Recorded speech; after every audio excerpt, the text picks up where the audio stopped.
Hey, Milo, where on earth are you and why are you not at work? You just disappeared without saying a word. Good afternoon, Daisy. Don't give me that calm tone. What about the documents I asked you to prepare? Are they done? You really are hopeless sometimes. So slow. I'm sorry, but what documents are you referring to? Don't play dumb with me. I left them on your desk this morning, didn't I? There was a sticky note on top that clearly said, finish by noon today. But you've been missing since the start of the day. You're not even in sales. There's no reason for you to be out of the office. Where the hell are you goofing off? I'm actually on approved leave today. What? I submitted my vacation request in advance, and I got your stamp of approval on the paperwork. I also marked my leave on the department's shared schedule board. Then go ahead and cancel it and come back to the office right now. Excuse me? Seriously, you're going to make us miss the afternoon meeting. Get moving already. I'm sorry, but I can't come in. And why not? Because I'm currently at my family's home in Wisconsin. What? The leave I requested was specifically to attend my grandfather's 3rd death anniversary. That's why I traveled back here. So you'll be back tomorrow, right? No, not quite. It's a long drive from Wisconsin, and I won't be able to make it back today and still be in shape for work tomorrow. That's why I applied for 2 full days off, today and tomorrow. You mean you're not coming in tomorrow either? I believe I explained all of this when I submitted the request. You reviewed it, didn't you? You stamped it yourself. You confirmed the dates. That's not the point. I apologize, but I need to drive soon. It's getting late and I have a long road ahead. Wait. I really have to go now. I'll talk to you when I'm back. Hold on a second. What about the work I gave you? You were supposed to finish that report that's due tomorrow. Milo!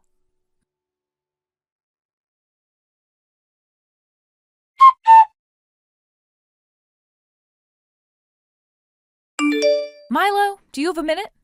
Good afternoon, Daisy. What can I help you with? I just uploaded the files for the task I want you to handle tomorrow. It's in the cloud. You can access it anytime. What? Our department's work can all be done remotely, can't it? As long as you've got a laptop, there's no reason you can't chip away at it during your free time. So get it done. Just ping me once you've started. Actually, I didn't bring my laptop with me. Excuse me? That's kind of the point, isn't it? I'm on vacation. And while I'm off, the manager agreed to temporarily take over my workload. What? The manager? Yes, if you want to assign me work while I'm on leave, you'll need to discuss it with the section chief first. When I return, he'll be handing over anything that needs my attention. But, I mean... Also, Daisy... What now? I think it's time you stop dumping your own responsibilities onto your subordinates. Excuse me? Do you really think I haven't noticed? You've been pushing off the work you were assigned by the manager and even the department head. And then once the rest of us get it done, you present it like it was your own, like you handled it all by yourself. So what if I did? You can pretend all you want, but eventually the truth gets out. That kind of thing doesn't stay hidden forever. You've got a lot of nerve. I didn't want to have to say it this way, but Carter, who's been stuck handling most of the work you offload, is staying late nearly every night to finish things he was never supposed to be handling in the first place. And Seth? He's only been here 5 months, still new, but you shoved a task on him that no newcomer should have been forced to take on. He looked completely overwhelmed. He came to me nearly in tears asking for help. I stepped in because it was too much for him. So please, I'm asking you to reevaluate the way you've been treating your role and your team. Who do you think you are? You don't even have a title and you're talking like you're my superior. You can think whatever you want about me. This isn't personal, it's about the work. And the way things are right now, the imbalance in responsibilities is hurting team performance. That's why I said something. If you're my subordinate, then it's your duty to do the work I give you. Carter and Seth and I, We're not your personal assistants. We work under the same team, but we all answer to the section chief and the department head too, not just you. Hold on. And like I said earlier, if there's a task that really needs handling by tomorrow, please speak with the section chief. Now, if you'll excuse me, my father's calling. We're in the middle of a family matter. Don't you dare walk away from me.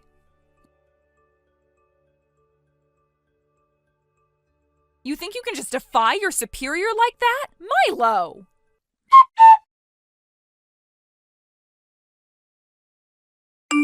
Milo, sorry to bother you while you're on vacation. Do you have a moment? Oh, Stephen, good morning. Good morning. Is something wrong? Did something happen at work? No, nothing work-related. It's, something else entirely. Oh, all right. What's going on? I was wondering if you could take a look at my daughter's computer.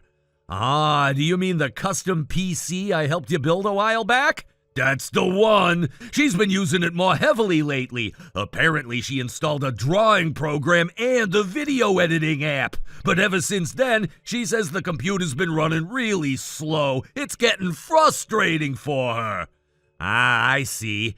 It sounds like the software is too heavy for the current specs. Maybe the memory or processing power aren't keeping up.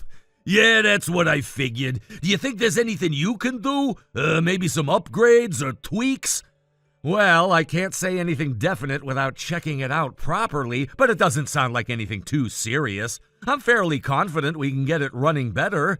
That's a relief. I told her if anyone could help, it'd be you.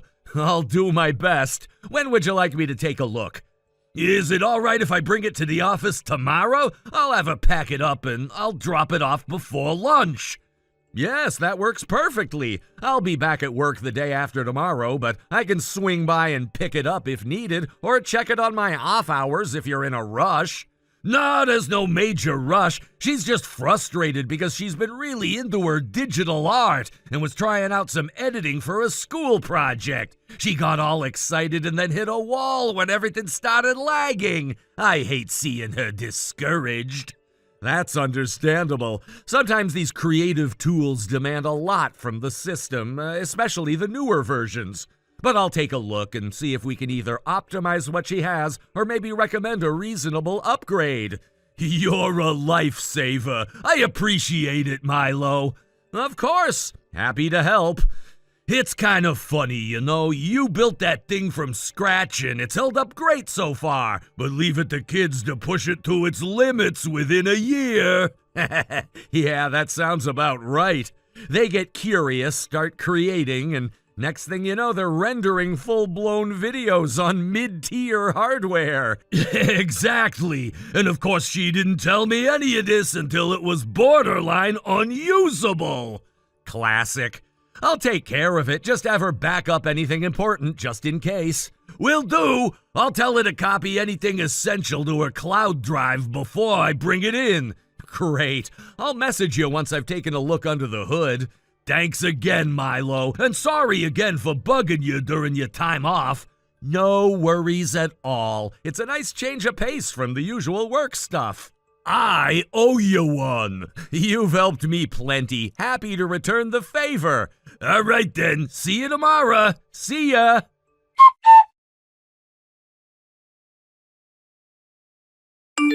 Milo, you really messed up this time, didn't you?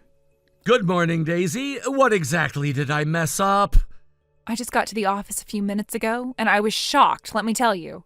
Your computer, it's completely soaked in Coke. Sticky, fizzy disaster. Excuse me? My computer? Don't tell me. Did you forget a bottle of soda on your desk before you left yesterday? Maybe it tipped over.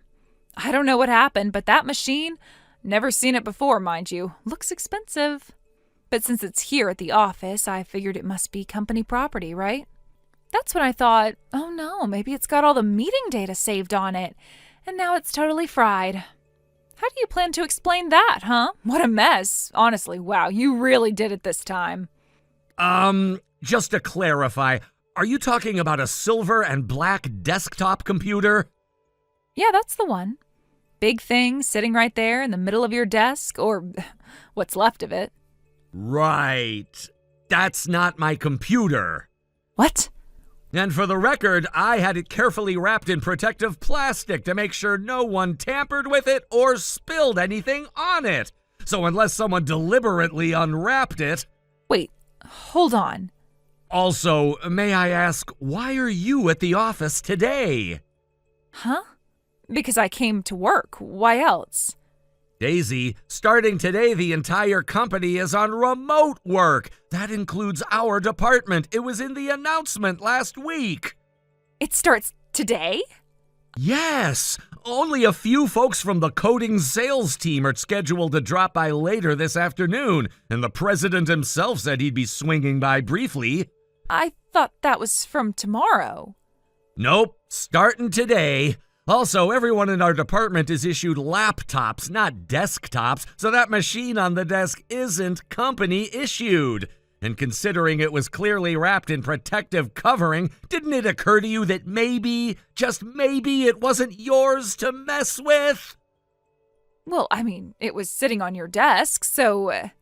Sure, I get that much, but how do you explain the wrapping being torn off? How do you explain the fact that it's now drenched in Coke?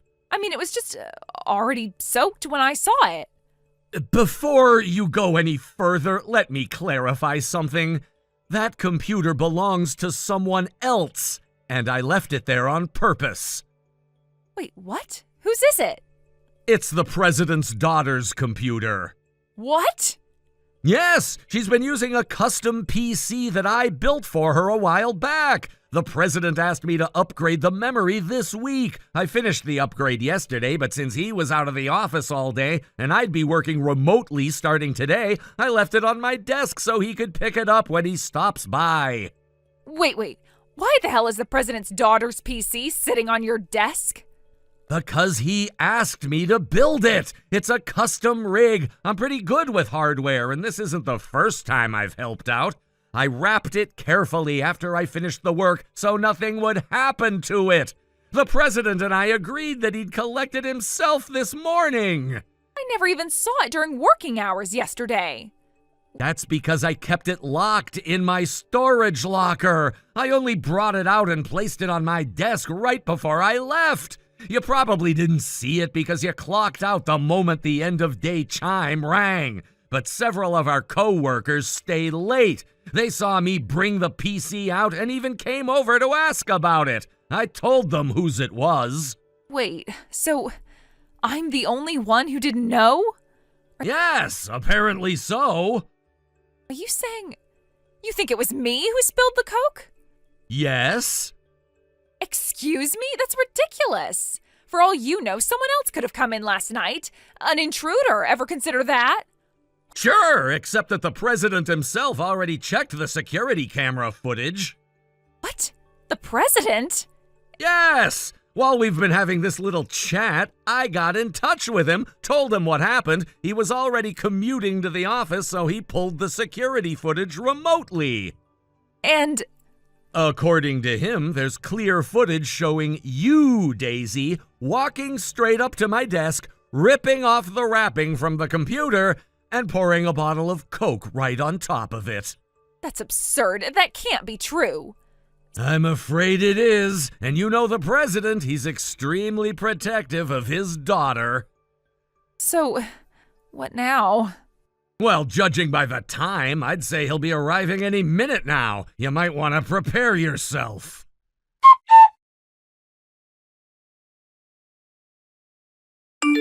After that incident, Daisy never responded again. Not a single message, no apology, no attempt to explain, nothing. And honestly, I wasn't surprised in the slightest, because the real storm came right after. Our company president completely lost it when he found out. You see, the laptop that Daisy had destroyed wasn't just any company-issued device. It belonged to the president's daughter, who'd been using it for her university thesis and some startup project work. There were months' worth of documents, research files, and sensitive data on that machine. Daisy had taken it home under the pretense of installing some optional optimization software to make it run faster, something no one asked her to do in the first place. Fortunately, I had taken the liberty of backing up all the data to a shared drive the week before. That backup was the only reason we didn't lose everything. But what really sealed Daisy's fate was what she did next. For some baffling reason, after accidentally spilling an entire bottle of Coke over the laptop, she tried to turn it on. Not just once, but multiple times. The internal circuitry was fried, the motherboard was gone, and the battery short-circuited so badly it bloated the casing. It was total and irreversible damage. In the emergency meeting that followed, the president was calm, at least outwardly, but his eyes were cold. He laid out the terms directly. Daisy would be responsible for purchasing a replacement laptop of the exact same specifications fully out of her own pocket. No exceptions. And not just any laptop. His daughter had customized the original with high-end components suitable for video editing, coding, and design software. Basically, we were talking about a professional-grade machine. I was brought in again to source the parts and rebuild the custom unit. When I submitted the estimated cost, it came out to $3,500, including parts, accessories, and the time it would take to assemble and install everything. The president looked it over, nodded once, and added an extra fee to compensate me for the inconvenience. It was generous, honestly. To be fair, the cost wasn't unbearable. Daisy could have covered it with some savings, maybe a short-term loan. But I think that's when everything started to unravel for her. After the financial hit, her work performance plummeted. She started pushing off her responsibilities onto others, missing deadlines, and avoiding team meetings. Every small mistake she made was met with cold stares and whispers behind her back. The atmosphere around her grew suffocating. No one trusted her, and frankly, no one wanted to work with her anymore. She tried to keep up appearances at first, acting like nothing was wrong, but the guilt, the pressure, and the isolation must have caught up with her. It wasn't long before she handed in a resignation letter, claiming she wanted to pursue other opportunities. No one believed that for a second.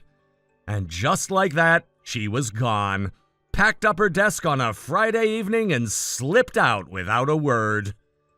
Word later got around that she'd moved back in with her parents. She's not working, not studying, not even looking for a job. From what I hear, she rarely leaves the house, spending most of her time sleeping, browsing the internet, or watching TV. A full-blown recluse. Thank you for watching. Please subscribe and hit the like button. See you next time.